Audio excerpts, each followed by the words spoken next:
Hey guys, welcome to the video. It is Simon the Watch Guy. Today is somewhat of a sad day, I guess, in a certain sense. Today is the last official video of the channel. We'll go into a bit more detail on why. I just want to start off with a wristwatch check. I'm wearing the Cartier Tank 2019 model. This is the Tank Solo in large. 7.25 inch wrist. If you're interested, I have reviewed this on the channel, so please check it out. And just whilst you're probably thinking to yourself, why is this the end of the channel? Well, the channel's been going for at least about 4 years now, And during that time, I've purchased Seikos, Bullovers, Swatches, Pulsar, Casios, and everything in between. And the kind of ultimate aim of the channel in the last year was to reduce the watch collection significantly. I want to be a guy with 1, 2, maybe 3 or 4 watches. That is all. I did have at my worst, I had about 20. But we are down to the final few. So I'm going to go through, first of all, which ones are on the chopping block. So these ones are going to probably go soon. Let me bring these ones to the camera. So, leaving the collection, I think we've got this one up first. This is a modified GWB 5600. This is obviously a G Shock. It was a negative display. I modded it myself to positive. This one's for the chopping block, guys. I initially loved a square G Shock more than I loved any other kind of G Shock. But as time has gone on, I've kind of fell out of love with the square. I know, I can hear you. I can hear you saying, don't sell it, but I think my mind's made up on this one. It's a beautiful watch, and the Bluetooth functionality is absolutely brilliant. It really is good. But this one is for the chopping block. Okay, next up for the chopping block, we do have the ProMaster Tough. This is an exceptionally tough watch, and I probably will get seller's remorse when this one goes. It's the monocoque case, or monoblock, however you want to call it. Super slim. It almost, to me, it does feel somewhat of like a Rolex shape. I just get that sense to it, the actual case shape with the lugs. But yeah, I think this one's for the chopping block. No other reason then I have to reduce the collection. Mentally, I want to reduce the collection because this watch deserves to be on someone's wrist every single day. It really does. And if it's not on my wrist every day, someone is missing out somewhere. So this one's for the chopping block, guys. This one's going to go. So now I can hear you all saying, okay, well, what is going to stay in the watch collection? So, as I say, I fell out of love with the G Shock squares. So what I've done is I fell in love with the MTG. This is the M900. This is the M900 DA-8CR, this one here, and the black version is the MTG M900 -1JF, I think this one is. Basically, they're all the same watch, they're all the same module, the 3406 module. I did mod the black version, and unfortunately I broke it in the process. So what I did was I purchased another black model. I modded that one successfully, and that's the one you see here. Now, obviously, because I had 2 black G-Shocks and only 1 working module, I purchased this one, which comes with a positive display. And what I've done is I've ripped it out of here and I've put it in this case here. So you can see the one on the right is slightly more of a clear positive display because that came positive. It was ripped out of this one. And this one is my own modded positive. So it's slightly darker than the original, positive display, but they're both extremely legible. And why have I got 3 of them? What the hell's going on? The idea is this is my beta watch now. if this one ever breaks, I've got a spare module, I've got a spare gasket, I've got a spare entire case, you know, bracelet, all the pins, etc. And then if both of these ever just die, as long as the module still works, one of the modules, I finally got a third MTG. So, to be completely honest, an LCD can last for many, many years, guys. I mean, I had the M354, which went to, I think it was about 40 years old, and essentially, with the MTG having the actual auto sleep functionality, what this should mean is that the longevity of the module, it should last significantly longer than a normal LCD. And modern LCDs as well should be slightly better than the old ones. I expect this to last an exceptionally long time. And with this setup, if anything breaks, hey, I've still got plenty of watches.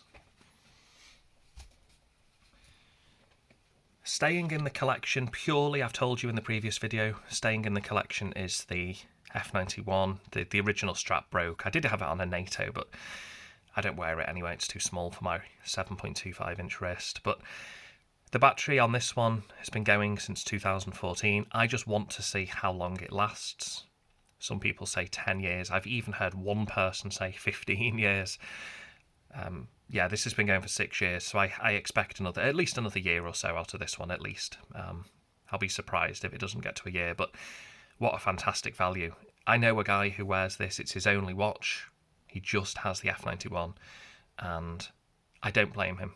For value, sheer value, economical sense, financial sense, the F91 is a force to be reckoned with. Okay, next up on the watches that are staying, the Bulova Curve, the world's first curved chronograph. This one has to stay in the collection. I've said this multiple times. Has to stay in the collection. This was an award recognition for doing something, so I have to keep it. Would I have got rid of this one if it wasn't an award, an achievement? Yeah, I potentially would have got rid of this one. But like I say, I can't, because this is a memento. It's an occasion when I achieved something, and this is what I decided to get. So, moving on to this Citizen. I have toyed with getting rid of this one. I have toyed with it, but because I paid quite a lot of money to get this one serviced from Citizen themselves, I think this is going to stay in the collection. This is a perpetual calendar, radio controlled. This is a 10-year-old watch.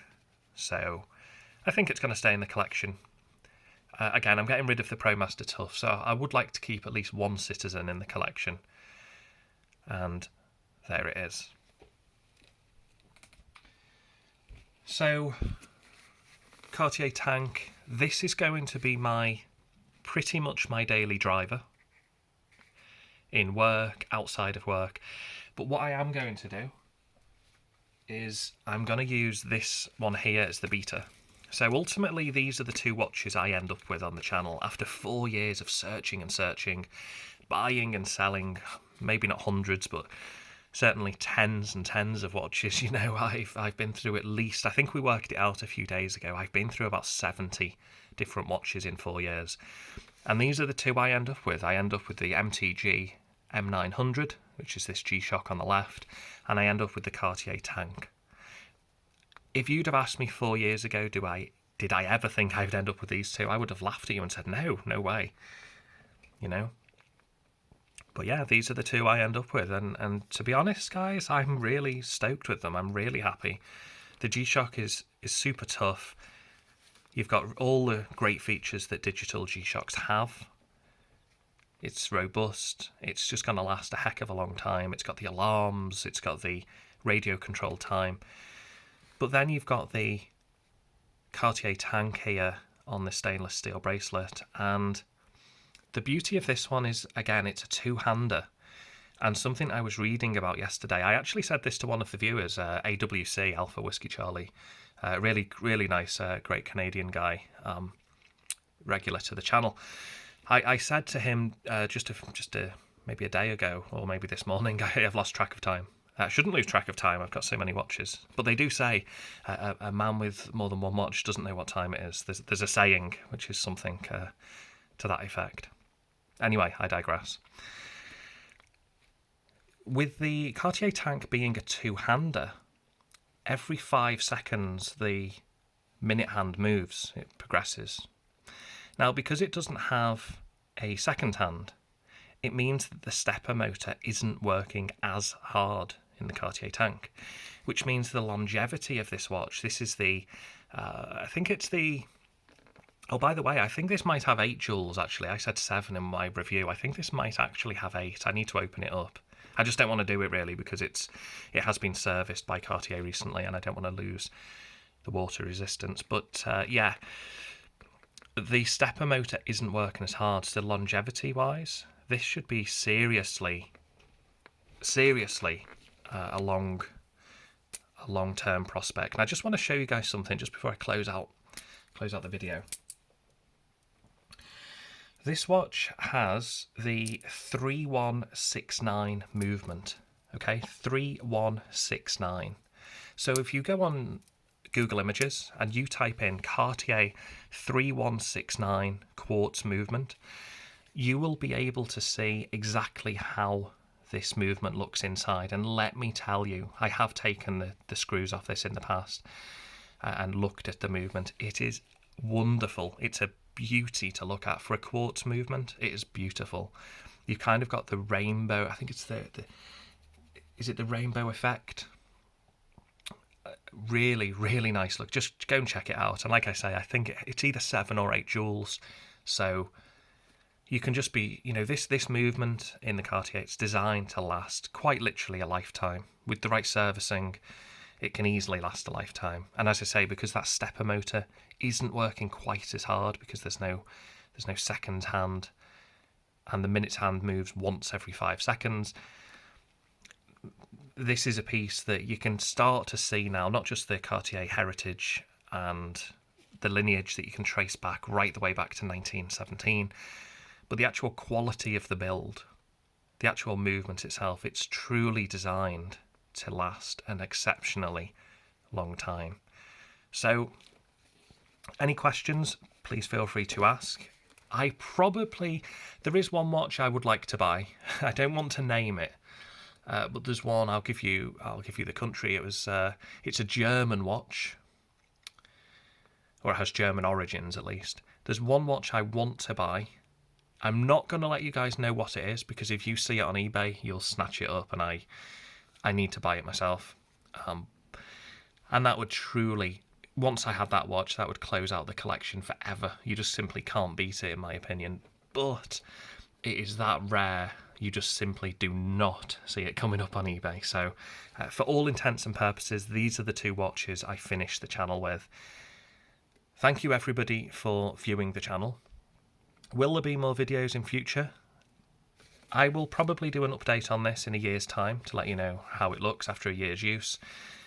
Maybe every subsequent year after that for a couple of years. But for all intents and purposes, Simon the Watch Guy's channel is over. It's over, guys. It's been a long journey. It's been an expensive journey, I'm not going to lie. I was never sponsored. Every single watch was purchased myself. As I say, 30 of them never made it to the channel, and I think over 40 did. So I hope you've enjoyed yourself as much as I have. Thank you, everybody, for staying on the journey. We amassed over 400 subscribers, which to me is amazing, guys. I never ever thought, talking about my hobby, I thought we'd end up with 10, 15, 20 subscribers. To get over 400, when the budget was just for the watches. The budget wasn't for, fancy videos. It was just purely to get the watch on screen and talk about it. But I think some people like that approach. There's nothing fancy here. I'm not a watchmaker. I'm just a fan of the hobby of watches. Clocks as well. We had a Seiko Napoleon clock on the channel. So yeah, thanks everybody for joining me over the years. People who've recently subscribed, thank you as well. Really appreciate everyone who's had the time to check out a video, like the videos, and support the channel. So what does this mean for the future? Well, in the future, again, I'm going to look at this watch in a couple of years. You know, every year do an update on it. There is one, like I say, the German watch I would like to get. If I ever do, I will absolutely come back to the channel and review it. And yeah, I'm still going to be around. I'm going to be around, probably bumping into AWC on random watch videos. It was quite funny. We went to, there's a video on YouTube. I'll link to it in the comment section. Please check it out, whatever you do. Check out this video. I'll link to it below. And there's a guy who's restored a completely destroyed Citizen automatic, NY000040, I think is the model. And I scroll down in the comments, and who do I see? I see AWC. Honestly, this guy, he's everywhere. Just another watch fan. But yeah, thanks for checking out the channel, guys. Really do appreciate it. And there's a final look at the two watches we close out the channel with. And just to illustrate the point real quick, if I can catch it, you can see that I've actually got the Cartier to the second, you know, timed to the second, because you can work out that this moves, this minute hand moves every 5 seconds. I've actually got this timed in tandem with a radio controlled watch. So the Cartier tank is basically timed to the second, and this doesn't really lose many. It obviously it's quartz, but it just doesn't really lose much time at all. Super accurate piece. Even for a quartz, it's a really accurate piece. Anyway, I'm going to have to close out the video. Starting to get a bit too long. I'm rambling on. Again, thanks everybody, and if you've got any comments, just obviously put them below. And yeah, I guess I'll probably see you in a year's time with an update on this. Other than that, I might see you around YouTube. Everybody take care. Have a wonderful Christmas and New Year. Let's hope the pandemic is over as soon as possible. Until then, take care, guys. It's been a pleasure. Take care. Bye-bye.